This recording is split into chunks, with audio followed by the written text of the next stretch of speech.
جانتے ہو عبداللہ تم یہاں تک کیسے آ گئے؟ اس دفعہ میرے شہنشاہ کے لہجے کے جہو جلال میں اپنائیت کا رنگ جھلک رہا تھا۔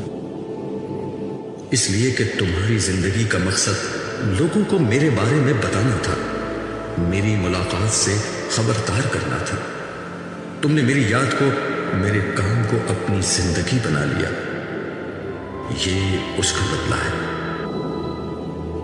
آسمان اور زمین کے مالک کی گفتگو اور آواز سنتے رہنا میری زندگی کی شدید ترین خواہش بن چکی تھی، مگر ایک دفعہ پھر مالک الملک اپنی بات کہنے کے بعد ٹھہر گئے۔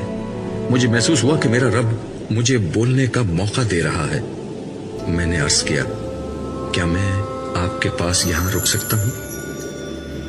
مجھ سے کوئی دور نہیں ہوتا، نہ میں کسی سے دور ہوتا ہوں۔ میرا ہر بندہ اور میری ہر بندی جو میری یاد